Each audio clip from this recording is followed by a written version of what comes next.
RCF.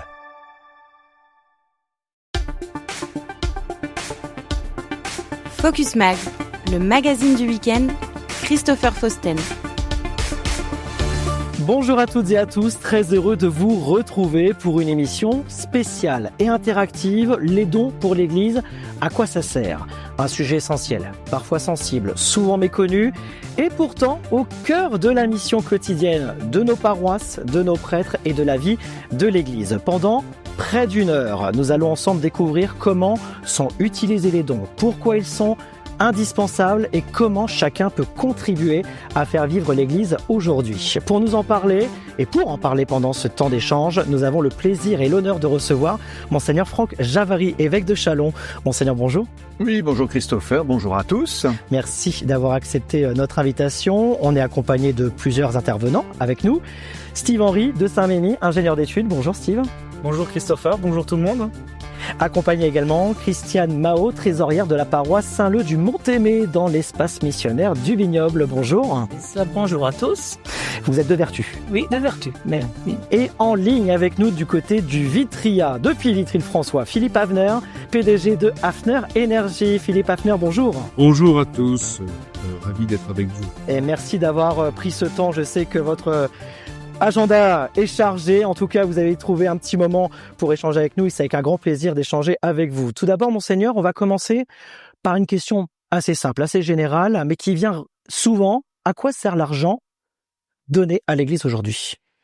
Très simplement à faire vivre l'Église. Concrètement, c'est payer les traitements des prêtres, des religieux, des religieuses, des salariés, s'assurer l'entretien des locaux, s'assurer l'entretien des églises, c'est permettre nos publications, nos réseaux sociaux, permettre qu'on mette de l'essence dans la voiture pour qu'on puisse se rejoindre.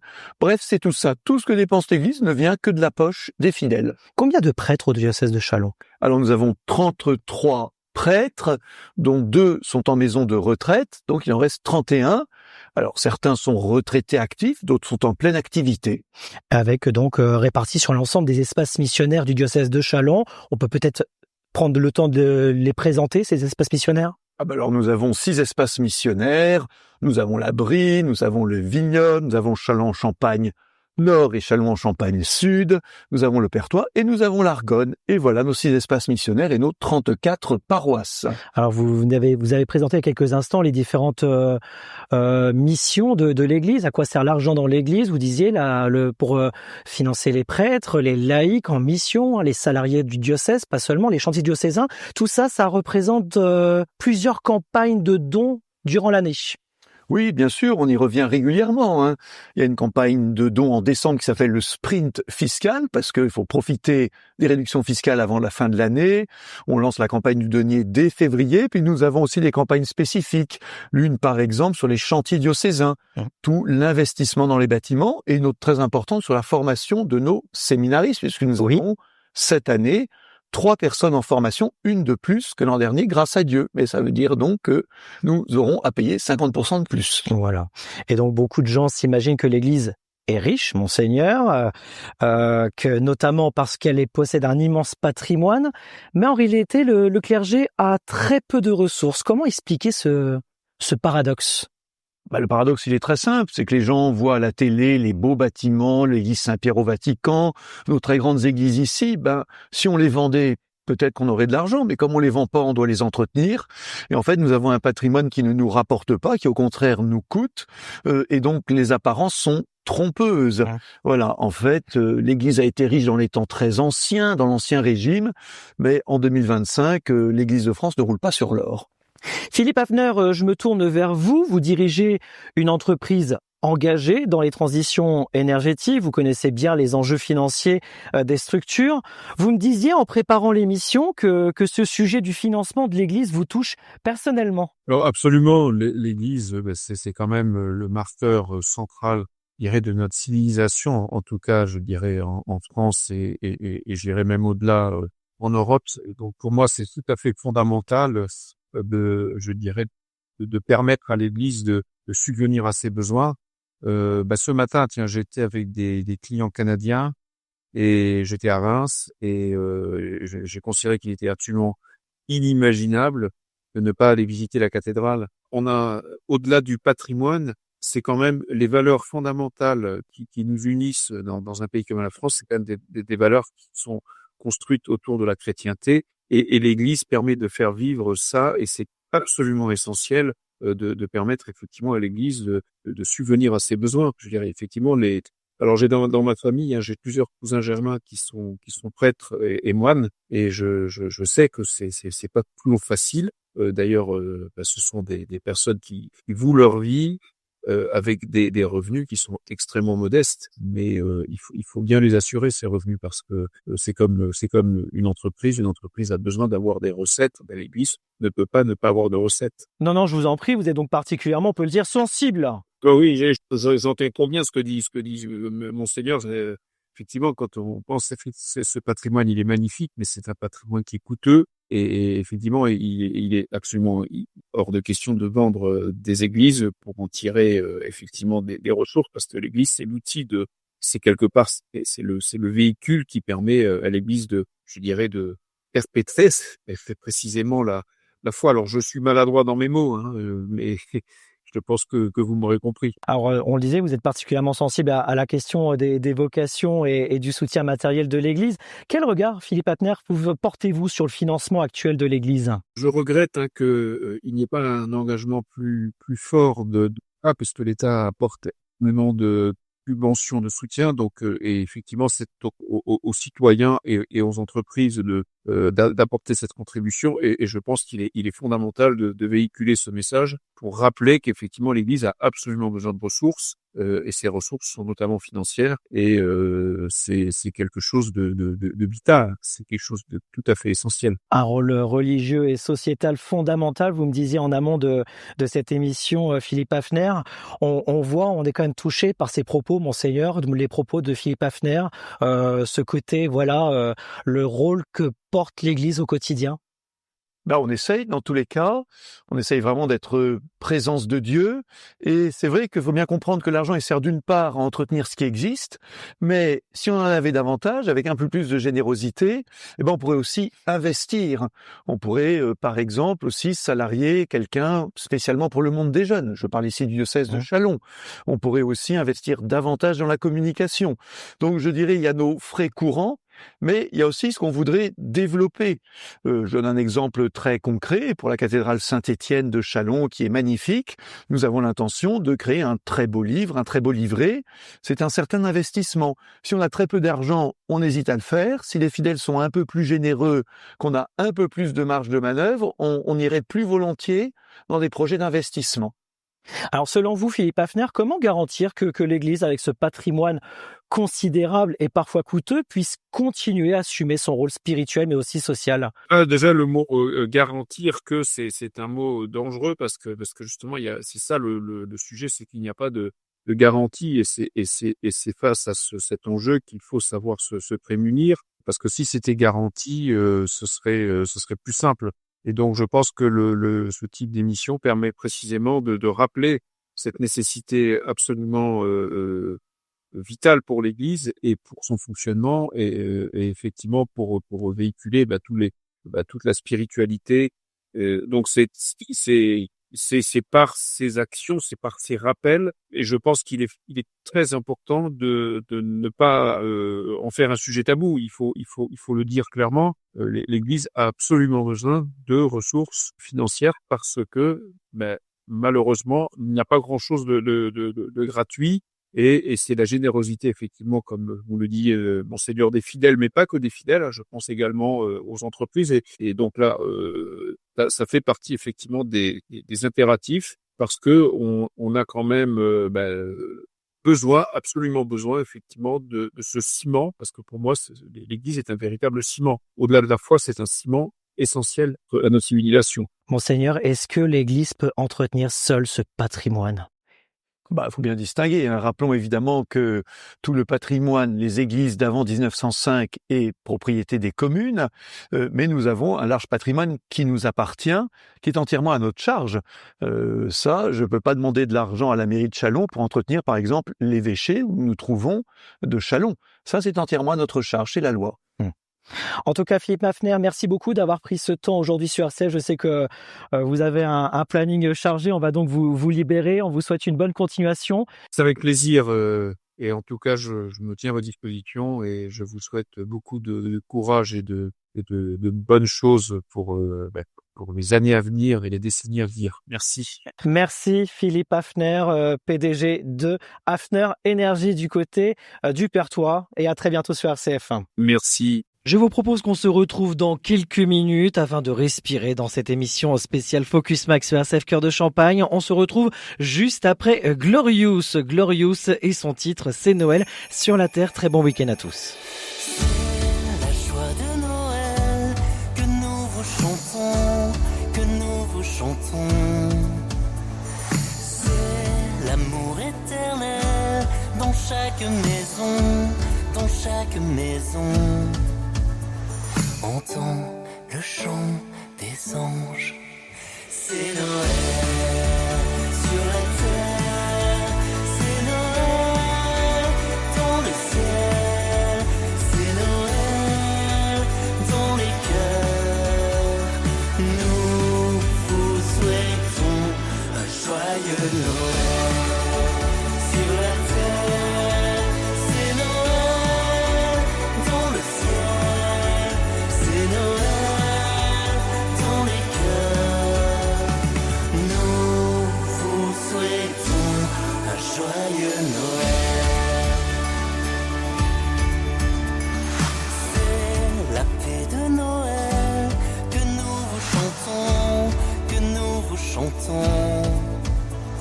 C'est la bonne nouvelle dans chaque maison, dans chaque maison.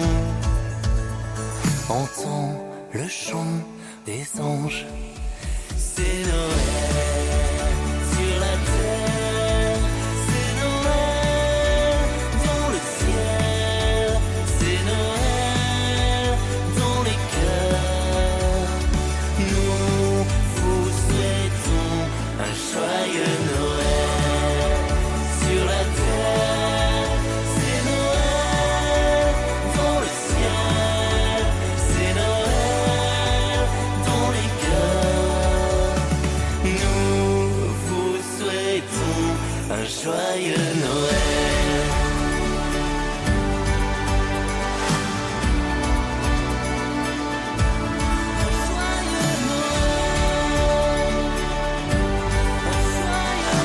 Un joyeux Noël. C'est Noël sur la terre. C'est Noël dans le ciel, c'est Noël dans les cœurs. Nous vous souhaitons un joyeux Noël sur la terre. C'est Noël dans le ciel, c'est Noël dans les cœurs. Nous vous souhaitons un joyeux Noël.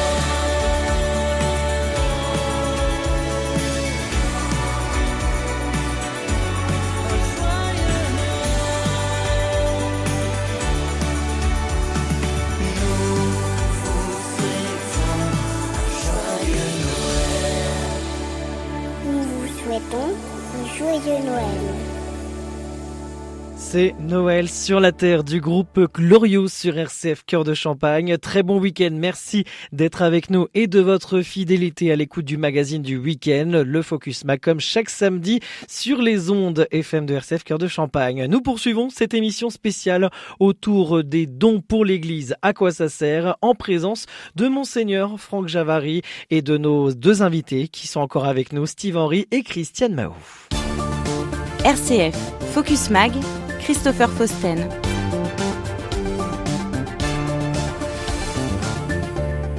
Christiane, vous êtes trésorière bénévole dans une paroisse, donc du côté de l'espace missionnaire du Vignoble, la paroisse Saint-Leu-du-Mont-Aimé, c'est bien ça? Fait, c'est ça, oui.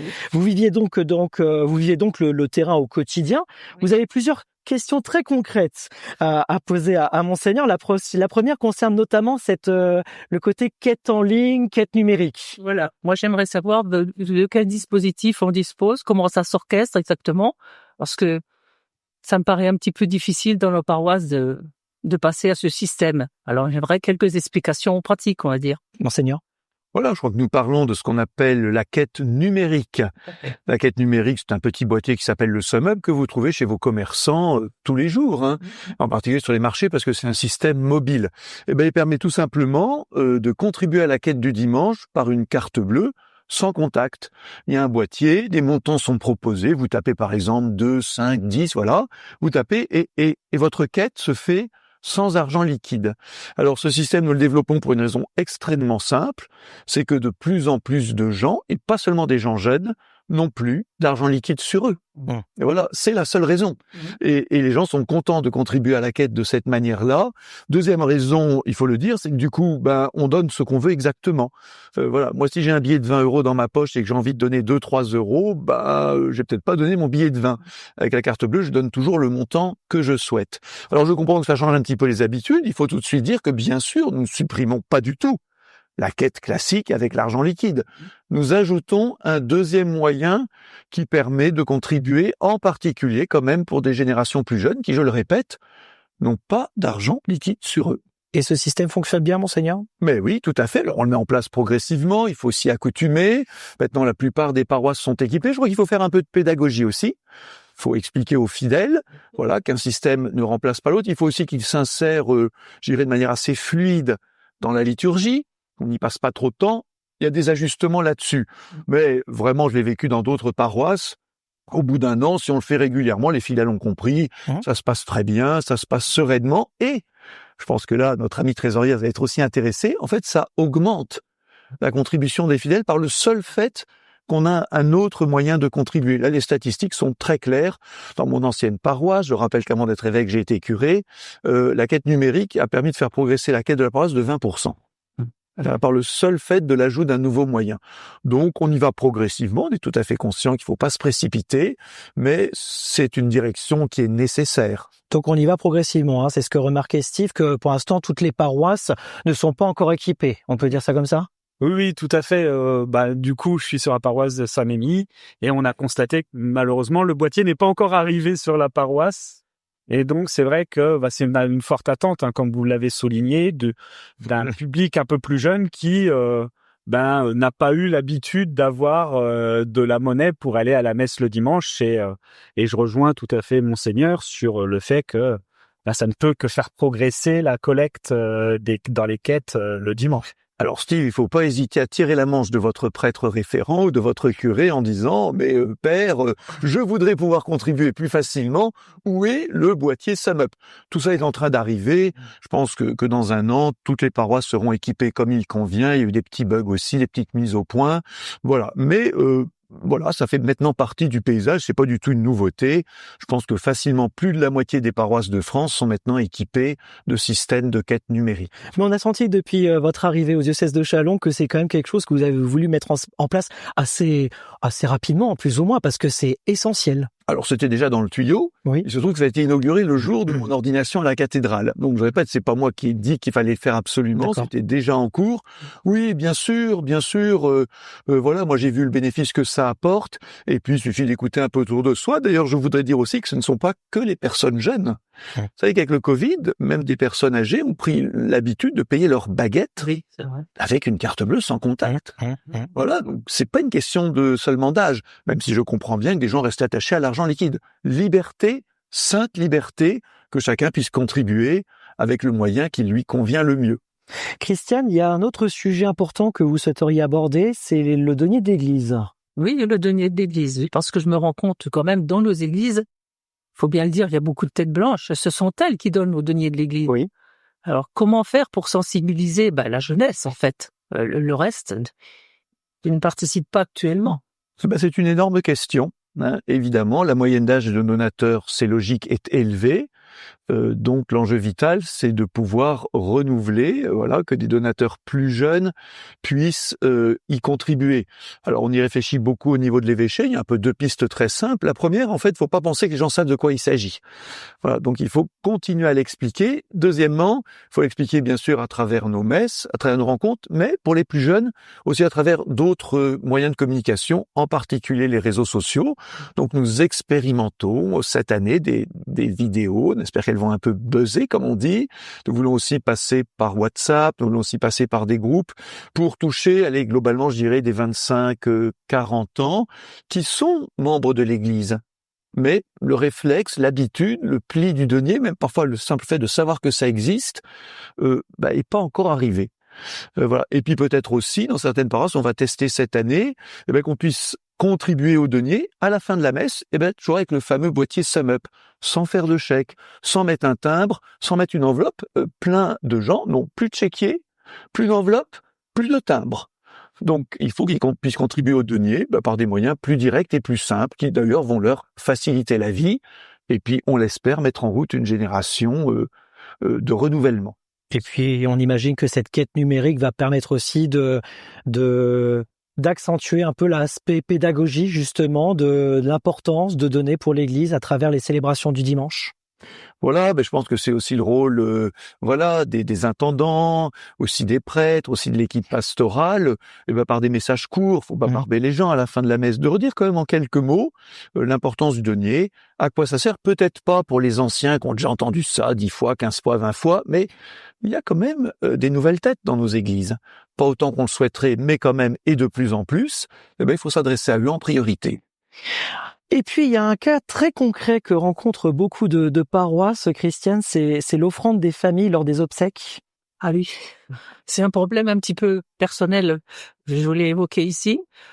Les pompes funèbres lors des obsèques donnent la contribution de la famille. Oui. Alors moi qui suis trésorière, je réceptionne, mais les 3/4 des pompes funèbres ne le font pas. Donc je dois faire des factures, de rappels, etc. Et je trouve que c'est pas trop mon rôle, quoi. J'aimerais bien savoir comment les sensibiliser à donner ça lors des obsèques, quoi, parce que ça traîne quelquefois des morts et on risque d'oublier. Monseigneur. J'ai connu, quand j'étais curé de paroisse, une certaine société de pompes funèbres, je ne dois pas dire son nom, qui faisait sa trésorerie un peu sur notre dos. À vrai dire, les familles versaient cette contribution pour l'Église et eux mettaient des mois et des mois. Alors, moi, je ne sais pas, chacun un peu pense qu'il y a deux choses. La première chose, c'est qu'on a toujours intérêt à avoir un contact direct et personnel, au moins un membre de l'équipe famille en deuil avec cette société. Les rappels sont plus amicaux et peut-être plus directs. Et puis, il faut dire aussi que cette trésorerie, nous en avons besoin. Après, il n'y a pas de recette magique, mais c'est sûr qu'il faut y insister. Merci de votre vigilance, parce que ce serait malhonnête que la famille qui en fait a donné pour l'Église par le truchement des pompes funèbres par simplicité, que cet argent ne nous parvienne pas. Ça, ce serait pas loyal, ni vis-à-vis de la famille, ni vis-à-vis de la paroisse. Donc, merci de votre vigilance souriante pour que chacun fasse son travail. Je tiens mon tableau à jour. Bravo. Oui, vous avez tout à fait raison. Vous avez tout à fait raison. Oui, parce que beaucoup pensent que... Et je voudrais saluer d'ailleurs à travers votre exemple la contribution de tous ces bénévoles dont vous faites partie, qui veillent aux bonnes finances de l'Église par des choses très concrètes, très importantes, qui font aussi, excusez-moi d'avoir cette expression, que l'argent finit par rentrer. Or, nous en avons besoin de toutes ces contributions pour la bonne santé du diocèse et la vitalité de notre Église. D'ailleurs, une petite question indiscrète, si je peux me permettre, Christiane Mahou, en tant que trésorière justement de la paroisse, comment vous constatez la situation de l'Église aujourd'hui, financièrement parlant? Vous avez peut-être un petit regard un peu plus local, si je peux dire. J'ai un regard assez local, oui. Mais je vois quand même que je vois le bilan de l'année. Le bilan, cette année, il était en déficit. Il est en déficit, oui. Depuis cette année ou depuis déjà quelques années? Cette année. J'espère que ça ne va pas s'accentuer, mais on voit que les finances diminuent un petit peu quand même. Et pour vous pensez pour quelle raison? Pour quelle raison? Je pense qu'il y a déjà moins de monde dans les églises. Oui. L'église, quelquefois, est à moitié pleine, on va dire, pas à moitié vide. Je pense que c'est la principale cause. Et donc, il faut trouver la solution de retrouver les fidèles? Ce qui est certain, c'est que voilà, si quelqu'un meurt, déjà tout simplement, ou bien doit aller en maison de retraite et ne participe plus à la vie de sa paroisse, concrètement, c'est une quête et un don qui ne revient plus à la paroisse. Oui. La personne peut prendre des dispositions. Et on voit arriver des nouveaux venus, des catéchumènes, des nouveaux qui alors reconnaissent rien à nos affaires et à qui il faut expliquer et inviter à entrer dans ce mouvement de générosité. Voilà, et puis il y a peut-être aussi des fidèles qui peuvent comprendre cette nécessité et qui peuvent avoir aussi une certaine réserve de générosité, c'est-à-dire concrètement donner un peu plus que d'habitude. Il y a l'inflation d'une part, et puis je crois aussi que notre Église, elle dépend de ses forces vives, donc merci par avance à la générosité de tous, et peut-être aussi qu'il faut réévaluer notre générosité de temps en temps. Oui, parce je pense que la plupart des gens pensent que tout doit être gratuit dans l'Église, Monseigneur, et pourtant, comment on peut expliquer justement que derrière chaque service, que ce soit un baptême, un mariage, des funérailles, il y a aussi des structures humaines et matérielles à faire vivre? Je crois qu'il faut l'expliquer aux familles, bien sûr, brièvement. Oui. Voilà, je crois que les gens devinent que c'est pas entièrement gratuit. Ils devinent au moins que le prêtre ne vit pas de l'air du temps. Parfois, on peut expliquer un tout petit peu plus. Par exemple, les gens disent oui, mais l'Église, c'est la mairie qui s'en occupe. Non, elle s'occupe pas de tout. L'électricité, le chauffage, le gaz, c'est nous qui payons. Par exemple, je crois que les gens sont prêts à le comprendre. Il faut pas y insister non plus.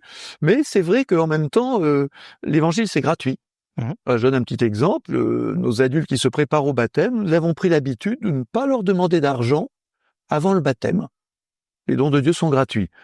Bien sûr, nous leur expliquons aussi, et certains d'eux-mêmes deviennent donateurs, ou disent moi je veux contribuer, mais voilà, ils le font aussi sur ce mode du don volontaire qui est le plus intéressant pour nous, parce que ce don volontaire va continuer d'année en année. Si on a juste l'impression qu'on paye un service, on va dire après c'est bon, j'ai payé le service, j'ai pas de raison, voilà. Donc le don est toujours plus porteur que l'idée inadéquate que, entre guillemets, on payerait un service. Vous êtes sur RCF Cœur de Champagne et toujours à l'écoute de ce magazine du week-end, le Focus Mag. Merci d'être avec nous et de votre fidélité en ce samedi. L'émission autour du thème les dons pour l'Église, à quoi ça sert? Émission spéciale et interactive, toujours avec Monseigneur Franck Javary, évêque de Châlons, en compagnie de nos deux invités qui sont encore avec nous, Steve Henry et Christiane Mahoff. RCF Cœur de Champagne. RCF est disponible sur les enceintes connectées Alexa et Google Home. Dès à présent, écoutez le programme national ou local en direct. Vous pouvez aussi demander la fréquence de la radio RCF dans la ville de votre choix et réécouter en podcast les dernières émissions diffusées. Avec les enceintes connectées Alexa et Google Home, RCF est à votre écoute. Les arbres de la foi, chaque lundi à 13h15 et 19h15 sur RCF Cœur de Champagne. Plongez dans un voyage spirituel où chaque épisode est une escale entre ciel et terre. Les arbres de la foi vous invitent à vous enraciner dans l'essentiel, à écouter le murmure du sacré dans le bruissement du quotidien. Rendez-vous chaque lundi à 13h15 et 19h15 sur RCF Cœur de Champagne. Retrouvez les émissions RCF en podcast sur les plateformes Apple Podcast, Google Podcast et Spotify. Avec les podcasts RCF, écoutez vos émissions où vous voulez et quand vous voulez. RCF Focus Mag, Christopher Fausten.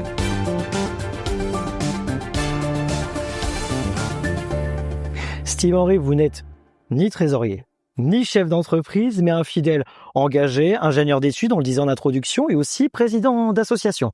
Président d'association, bénévole au sein d'associations, et j'ai plutôt très bien connu la structure diocésaine pour y avoir travaillé il y a quelques années. Un jeune actif. Un jeune actif. Quel regard portez-vous, Steve, sur les dons et la contribution des fidèles aujourd'hui ?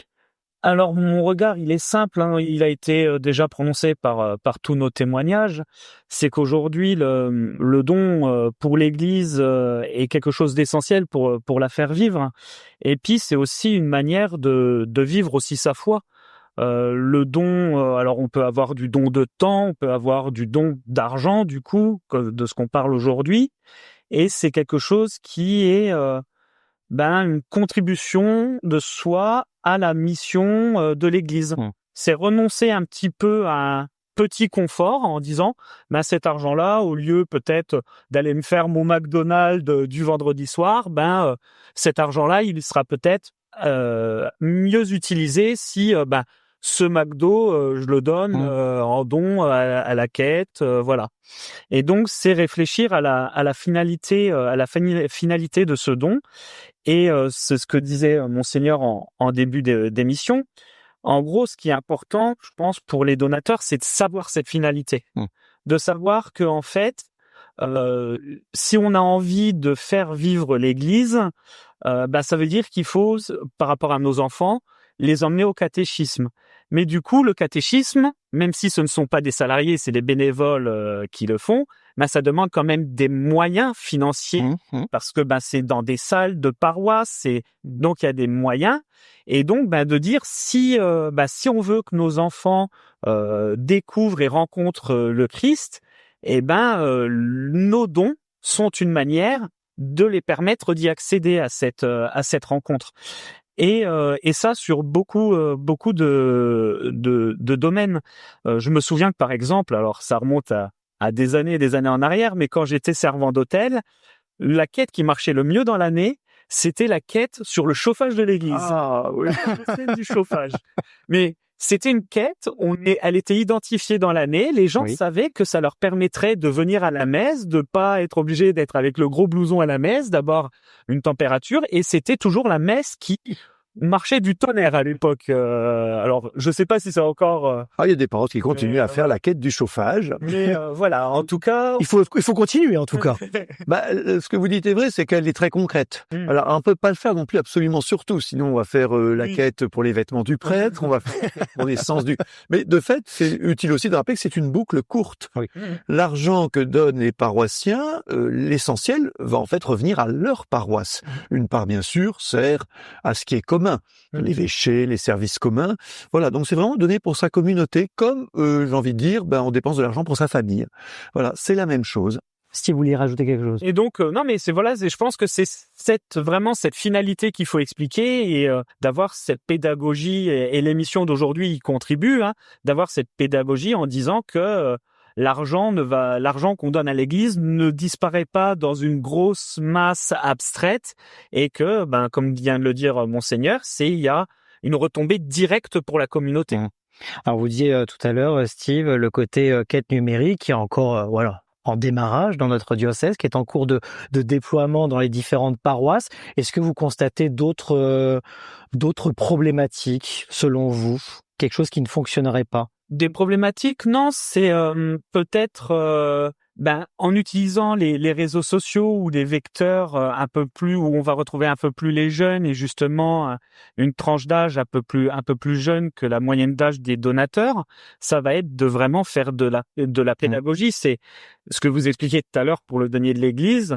Moi qui suis catholique et qui ai même travaillé dans le diocèse pendant des années, le denier est quelque chose qui est pour moi une masse, une sphère qui est un peu, on ne sait pas trop ce que c'est. Et donc c'est vrai qu'on a besoin vraiment de savoir qu'on nous explique vraiment ce que c'est et quelle est la finalité du denier. Après, on a aussi plus de transparence sur la gestion du diocèse, sur les investissements du diocèse. Aujourd'hui, je sais pas si le diocèse va l'argent qu'il a en sa possession et sur des marchés financiers, des choses comme ça. C'est des questions que en tant que donateur on peut se poser et qui peuvent être des freins en disant je donne de l'argent et je sais pas exactement où il est stocké, où il est ou de la manière qu'il fut en plus du fonctionnement, c'est-à-dire en plus du fonctionnement, est-ce que l'argent va à des différents projets? C'est ça. Voilà. Monseigneur? Vraiment là, vous abordez un point important, la question de la transparence. Donc faut savoir que l'argent économiquement est géré par l'association diocésaine de Châlons qui agrège toutes les paroisses et c'est une association contrôlée par l'État. Donc il y a un commissaire aux comptes, il y a des rapports publics et nous essayons, mais je suis conscient qu'on peut faire mieux, qu'il y ait une sorte de rapport annuel qu'on envoie en particulier à travers nos documents. Mais alors on les envoie de fait à ceux dont nous avons l'adresse mail, à ceux qui sont dans nos listes de deniers, par les paroisses, c'est un peu plus compliqué, faut le reconnaître. Voilà, parce que des tableaux de chiffres, ça ne veut pas se dire en chair, hein, il faut pouvoir les publier, mais c'est normal que nos fidèles voient à quoi sert leur argent. Chaque paroisse a aussi une comptabilité de paroisse, donc là, j'ai envie de dire, la question est reportée dans chaque paroisse. Bon, il y a des gens que ça n'intéresse pas, mais il y en a d'autres comme vous que ça intéresse. La gestion des réserves, effectivement, nous avons quelques réserves financières qui ont un certain produit financier. Alors, en fait, tous ces éléments-là, c'est public, puisque les comptes des associations, au-delà d'un certain budget, sont publiés. Donc, on n'a rien à cacher. Mais rien à cacher, c'est une chose, informer, c'en est une autre. Et nous avons, je pense, à progresser, nous le faisons déjà, pour que nos fidèles sachent de quoi nous vivons, comment nous vivons et à quoi sert leur argent. Est-ce qu'il y a déjà des idées justement de la manière d'informer les fidèles? Alors, nous informons déjà. Hein, il y a au moins une fois dans l'année, il y a un numéro spécial sur les comptes de la paroisse. Je suis bien conscient que ça n'arrive pas à tout le monde. Donc là, il y a peut-être à réfléchir. Moi, je suis nouvel évêque. Hein. Voilà, nous avons un excellent économe diocésain, une excellente équipe. Ces remarques sont intéressantes pour nous permettre de repérer peut-être comment cette information peut être mieux diffusée, en étant conscient qu'il faut simplifier. Je pense pas qu'il y ait beaucoup de paroissiens qui aient une âme de comptable, même si certains ont cette qualité d'aller éplucher les comptes, ce qu'ils peuvent faire aussi, puisqu'à vrai dire, tous ces tableaux sont aussi disponibles dans ces comptes publiés. Donc, une information grand public soit relativement simple et abordable, et une information plus technique qu'un tel ou tel peut demander parce que ça l'intéresse et parce qu'il est membre de l'Église. Steve Henry, vous êtes président d'association. Selon vous, quel rôle l'Église doit-elle jouer face à la précarité? C'est quelque chose qui vous tient à cœur, d'ailleurs. Oui, c'est quelque chose qui me tient à cœur et justement, l'Église, hein, c'est dans sa mission, je veux dire naturelle, hein, d'être proche justement des personnes en situation précaire. Et justement, c'est aussi quelque chose qui est complexe parce que justement dans une période où cette précarité est croissante et où l'Église a besoin de moyens justement pour faire face et aider les gens et accompagner les gens dans la précarité, c'est un peu cette dichotomie en disant il nous faut de l'argent pour aider la précarité et en même temps les dons étant le seul moyen de l'Église de vivre, forcément, face à une précarité croissance, les dons diminuent. Et donc, c'est vrai que c'est un sujet qui est quand même complexe de se dire, comment on peut informer les gens que l'Église, en fait, et on l'entend beaucoup quand on avait le Téléthon il y a pas très longtemps, on dit souvent, il n'y a pas de petits dons, en fait. Et on l'a dans plusieurs paraboles au sein de l'Évangile. Dès le moment où on peut, à son niveau, apporter une contribution à l'Église, ces contributions, dans mon esprit, et je pense que ça se passe comme ça, mais il y a une retombée justement sur l'aide aux plus pauvres à travers les services d'Église. Je pense particulièrement au secours catholique, il y a à l'accueil qu'on peut avoir dans nos paroisses quand on a des personnes migrantes qui arrivent, Et donc c'est pour ça, c'est quelque chose, oui, qui est aujourd'hui, la mission de l'Église est d'autant plus essentielle aujourd'hui dans le monde qu'on connaît. Monseigneur? Oui, tout à fait. D'abord, évidemment, Jésus nous rappelle que cette pauvre veuve au temple de Jérusalem qui a donné 2 piécettes, on dirait aujourd'hui 2 €, elle a tout donné. Voilà, donc là, il faut qu'on soit très attentif à l'importance de ces petits dons où les gens ont donné beaucoup plus que quelqu'un qui fait un gros chèque ou et qu'on valorise ça aussi. Hein. Donc, toute participation est précieuse aux yeux de Dieu. Ça, c'est la première chose. La deuxième, effectivement, une partie de ces dons contribue aussi à la solidarité. Alors attention, pour le denier, il est principalement consacré donc à ce qu'on appelle techniquement l'exercice du culte, c'est-à-dire tout ce qui nous permet de vivre la foi. Une partie évidemment, comme par exemple la pastorale des migrants, tout ce qui est de l'ordre des services, va indirectement contribuer, mais vous avez raison de mettre dans le jeu, il faut élargir les associations catholiques, parce qu'on n'a pas une vocation propre à aider directement telle ou telle situation de pauvreté. Pour ce qui est de l'association diocésaine, c'est indirect. C'est des questions qui paraissent un peu juridiques, c'est une répartition des rôles en fait. Entre le souci du pauvre directement et le souci du pauvre par tout ce que l'Église fait. Et là, effectivement, ça concerne bien notre Église diocésaine. Voilà, petite distinction. Avant de clôturer cette émission, j'aimerais revenir avec Christiane Mahour. On rappelle trésorière de la paroisse Saint-Leu du Mont-Aimé dans l'espace missionnaire du Vignoble. Vous disiez tout à l'heure que cette année, vous êtes en déficit, financièrement parlant. Alors justement, Monseigneur, comment accompagnez-vous les paroisses qui sont en difficulté financière? Par la solidarité, tout simplement. Voilà, c'est-à-dire que d'abord il y a une seule association diocésaine et des comptes de paroisses. L'avantage, c'est que si une paroisse est en déficit, la banque va pas lui couper les fonds. Voilà, on va en parler, on va réfléchir. Et puis il y a des paroisses qui, pour différentes raisons, peuvent être structurellement déficitaires. C'est possible, voilà, parce que elles ont vraiment une petite population. Voilà, il peut y avoir des raisons. Donc c'est la solidarité, c'est l'entraide, et puis un chiffre seul, il faut toujours l'analyser. Voilà, quelle est la raison, quelle est la cause. Donc l'avantage, c'est que pas de panique. Nous ne sommes pas, je dirais, comme une entreprise individuelle où le déficit est immédiatement inquiétant. Ici, nous avons cette solidarité qui nous permet de voir venir et d'être vigilants ensemble. Après, c'est très bien que chaque paroisse aussi soit motivée par ses propres finances, en expliquant à ses propres paroissiens que l'argent qu'ils versent est principalement pour leur propre paroisse. Moi, je crois que la boucle courte est toujours plus efficace que des trucs un peu longs. On se dit par où passe mon argent. Voilà, donc une bonne part de l'argent qu'on verse à sa paroisse sert au fonctionnement de sa paroisse. Monseigneur, que répondez-vous à ceux qui pensent que l'Église a de l'argent? Dans tous les cas, l'Église diocésaine de Châlons n'en a pas tant que ça. Il faut rappeler que l'Église, c'est pas tout le monde. Les gens additionnent le Vatican, Paris, je sais pas encore quoi. Chaque association diocésaine est indépendante. Donc Châlons, qui correspond à la Marne-Sophrins, gère sa finance elle-même. Donc nous devons être à l'équilibre. L'association diocésaine de Châlons roule pas sur l'or. Moi, ça me dérange pas. L'évangile, c'est pas d'abord une question d'argent.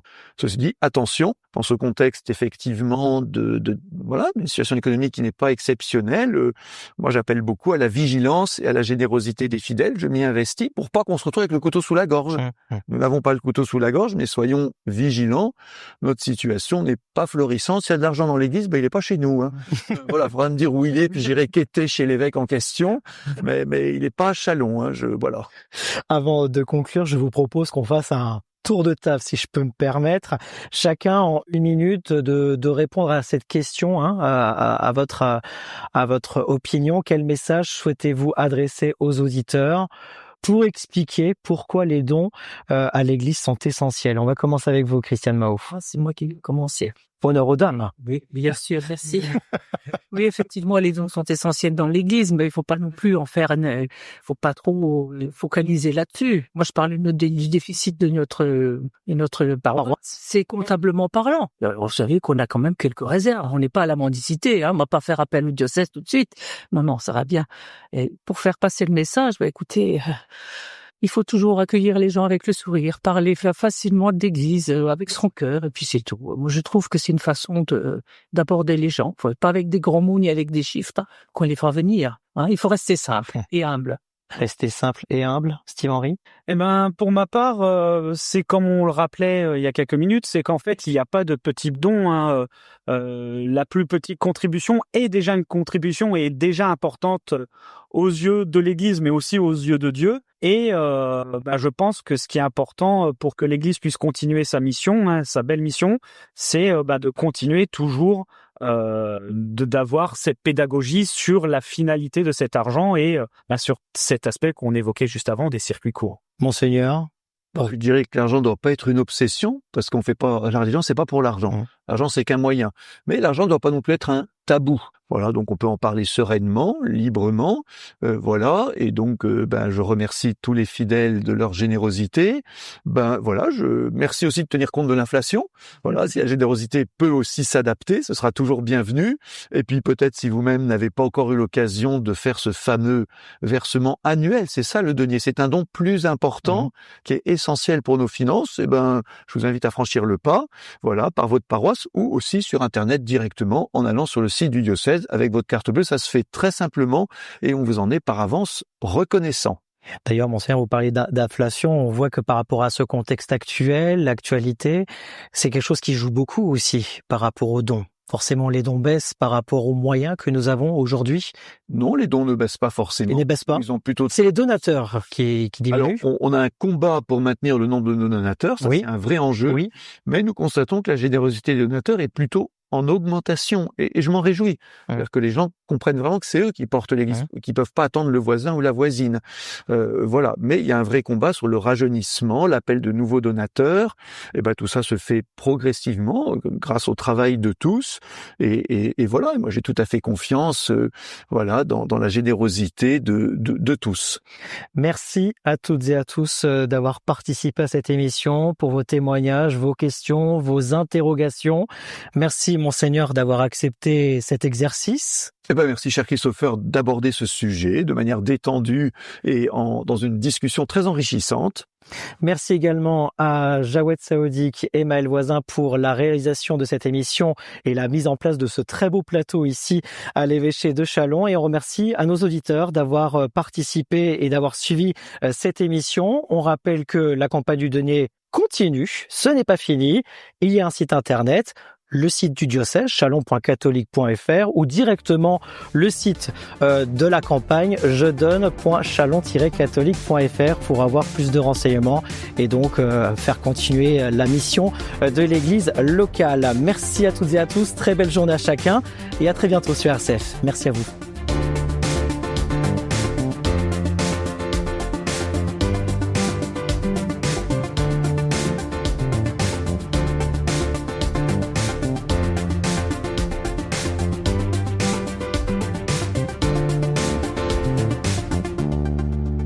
Pour réécouter cette émission, rendez-vous sur rcf.fr et sur l'application RCF.